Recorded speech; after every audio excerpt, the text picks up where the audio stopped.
Irian Jaya, with its brooding jungles, untold riches and ancient tribal cultures, is one of the world's last frontiers. Less than 60 years ago, American explorer Richard Archbold made his historic flight over these jagged mountain peaks. As his giant Catalina flying boat rose above yet another ridge, an immense valley was revealed below.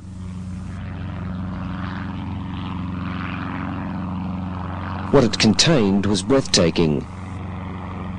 A civilization some 75,000 strong and totally unknown to the outside world, the Dani of the Baliem Valley.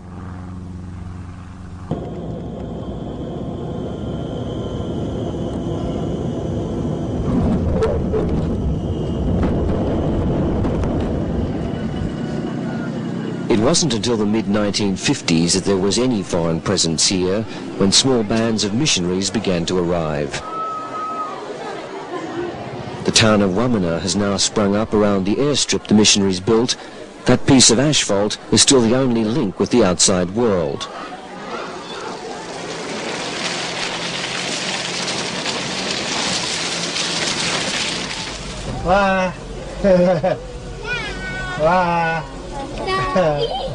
Catholic priest Father Franz Leishout came here as a young man. He was part of the first wave of Europeans to make contact with the Dani and has spent his adult life among them. In the beginning, they did not accept anything of us. They didn't need us. They didn't ask for us. You cannot bring these people something when they don't see the needs. Now you can say after 35 years, they didn't change anything. It is the same at all.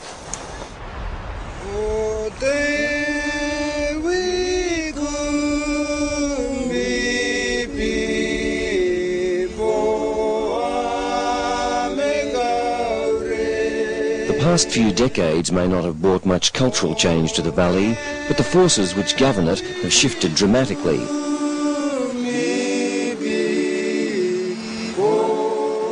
Time, the Dani people mightn't have known about it, but in the mid-1960s, Indonesia wrested control of Irian Jaya away from the Dutch.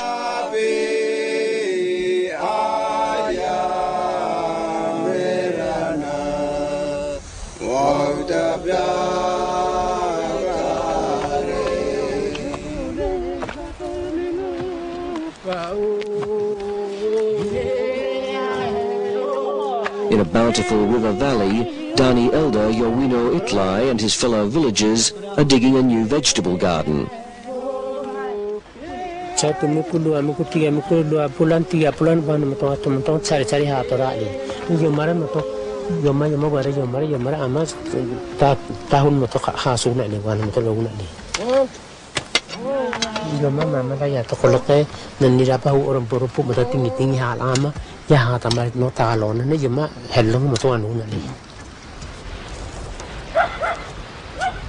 In Yowino's language, the expression for digging potatoes from the earth is the same as giving birth to a child.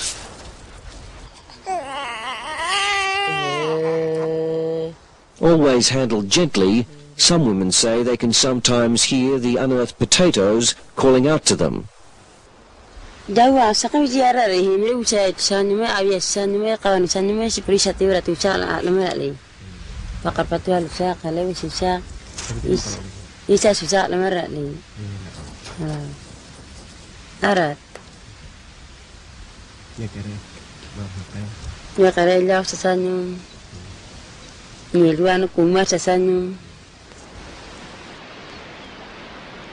Like indigenous peoples everywhere, ties with the land transcend the merely practical.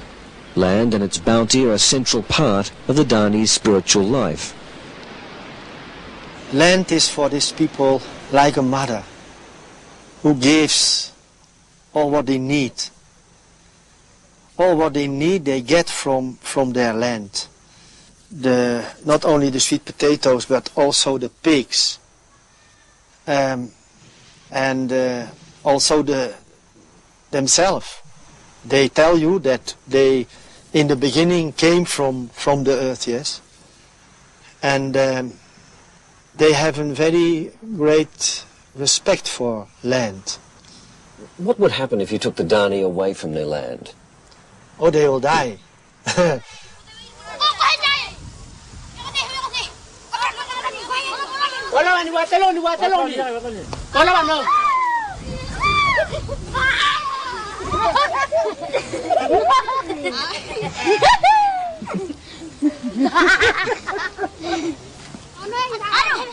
Despite the best efforts over the years of missionaries, of Dutch and Indonesian bureaucrats to change these people, they've managed to survive with their culture still intact. But now the Irianese are facing new pressures which they'll find much tougher to withstand. With its vast forests, fertile land and potential mineral wealth, the highlands are an alluring but remote prize. The mountains, which have shielded the people of Yawino's village for so long, are now drawing the world towards them to reap the wealth those peaks contain. Snaking its way from the capital Jayapura in the north and the town of Merauke in the south, a Trans-Irian road is expected to be completed in 2 years' time. It will cut right through Dani land. In anticipation of the road's completion, logging and mining companies have already laid claim to massive concessions here.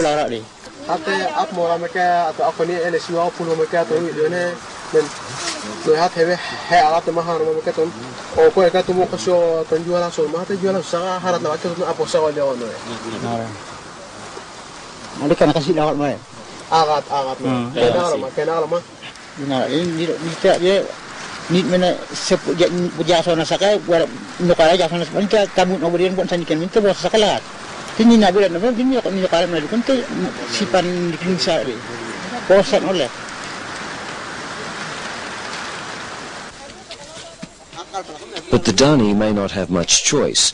You need only look across the mountains for a foretaste of what road access might bring to these people.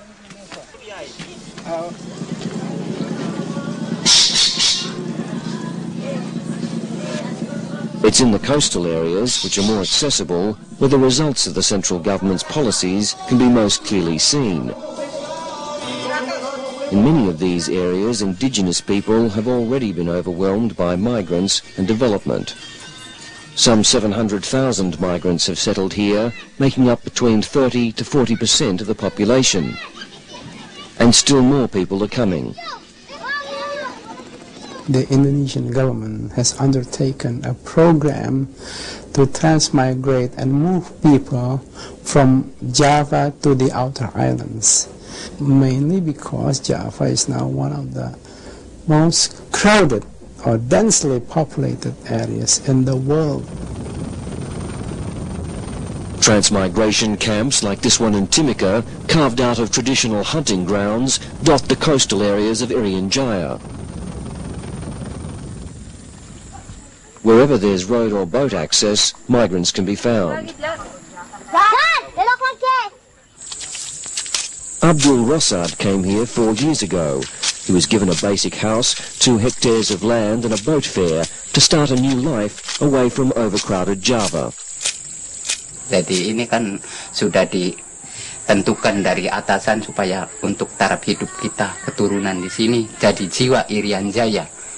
Untuk dari atasan ke sini itu dari bapak kita ini kan untuk menjadikan satu ke sini supaya kita keturunan di sinilah begitu. Bagaimana hubungan Bapak dengan orang Irian? Kalau sama saya itu ndak punya acara apa-apa gitu ya gitu, soal gitu perhubungan saja tanya menanya untuk kita itu, jadi ndak ada kita ini seolah-olah menuntut ini tanah saya tak ini bagaimana gitu kan, tidak ada, karena dia pun sudah tahu karena ini peraturan program pemerintah itu Pak.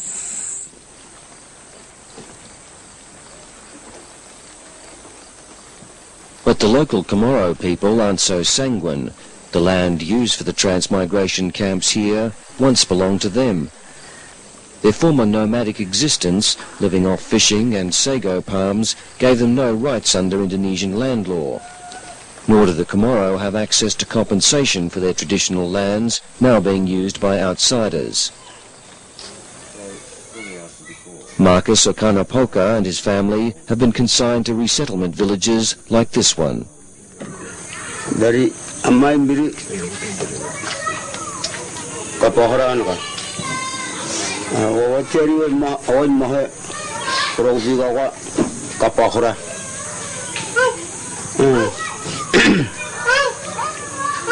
Orang kaman begitu hanka.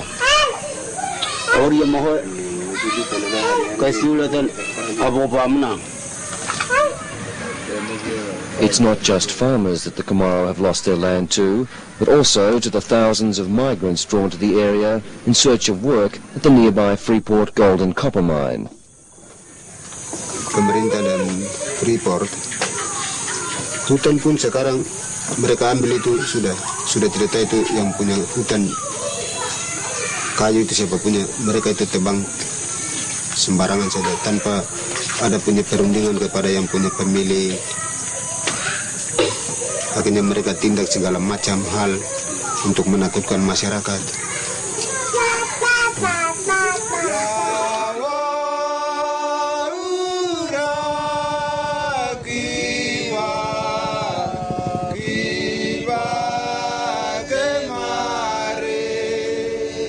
Looming high above the Komoro's village is Mount Grasberg and these spectacular equatorial glaciers, home to the American mining giant Freeport-McMoRan.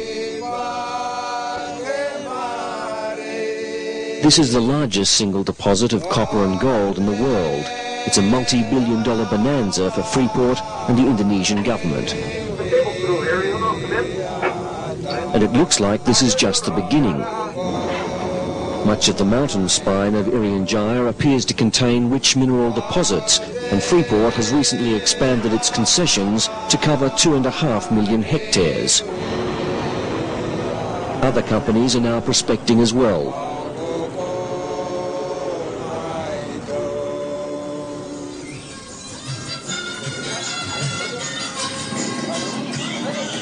Tom Bienal's tribe, the Amungme, are the traditional owners of the Freeport site, and like the Komoro, they too have lost much of their land, this time to the mine. Most of his people have been relocated from the mountains to the coastal town of Timika. We are living now in the land of the government, not in the land of ourselves. Were you given any payment for that land? No, they didn't give it. Under Indonesian regulation, direct money to individuals is not paid for hunting grounds, tanah adat, traditional lands that are used for hunting and gathering. Rather, compensation is in the form of a community benefit, a water well, a bridge, a community center, a school, a health clinic, something that will benefit the entire community itself or the entire clan or tribe, all of which we have done. And we try very hard to be sensitive to the local people. Whether the laws are appropriate or not is really not up to me to address. The Amungme can make requests, they can write letters, but they have no real redress on land issues. To assert land ownership or protest can carry grave risks. These Amungme people in the remote hamlet of Singa have been caught up in a guerrilla war between the military and those people fighting back against the loss of their land.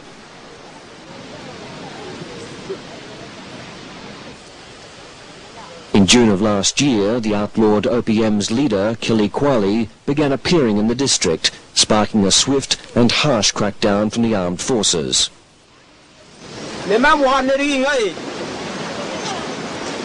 Now, when Ki and I, you know, when you Kia Moran, Nogamjia, Yamaran, we Menera and I, Tere, and I ran, Nena, you have Yamana, we are Jajulamate Mudo, Mataraka no Koru and Jakate, Yavinaramu, Tinga Mataraka no Kama Jakate, Olaviatongo. According to the Catholic Church, houses were burnt down, vegetable gardens destroyed, and people were killed and beaten. Most of the villagers fled into the jungle and stayed there for months.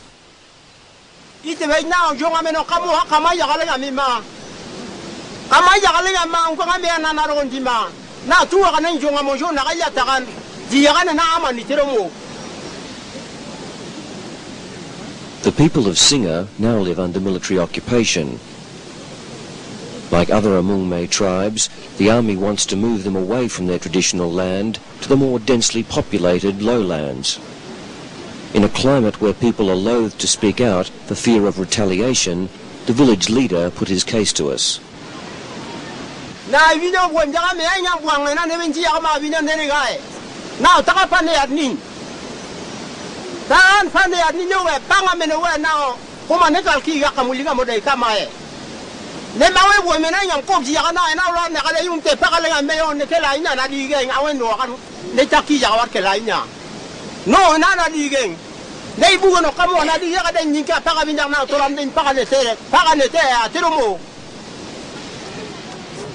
But the authorities have made plain their plans to relocate these people will go ahead.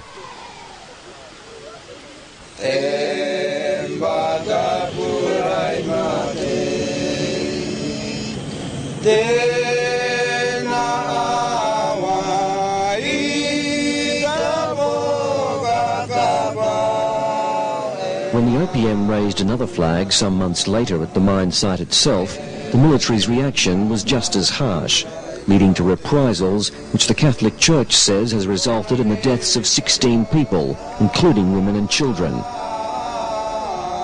Others were tortured, and still more have disappeared.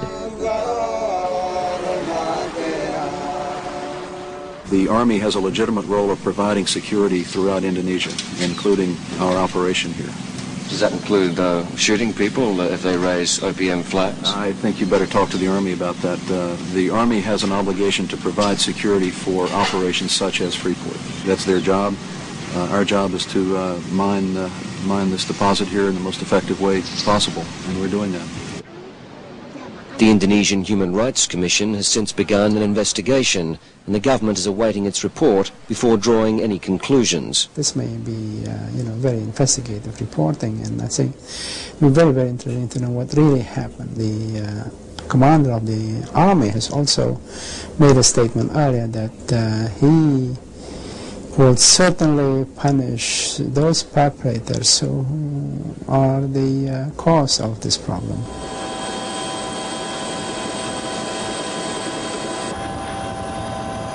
But these haven't been isolated incidents. Church and aid groups argue that too often, genuine grievances over development, especially over land rights issues, are dismissed by the armed forces as seditious.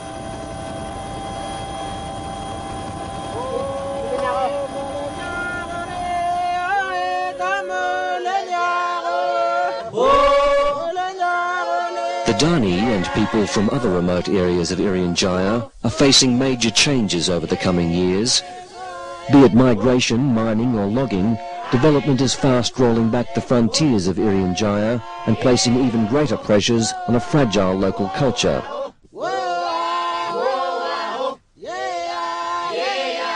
It's a process which has had disastrous consequences for indigenous people in places like Australia and the United States. Now in Irian Jaya, it seems many of the same mistakes are being made again.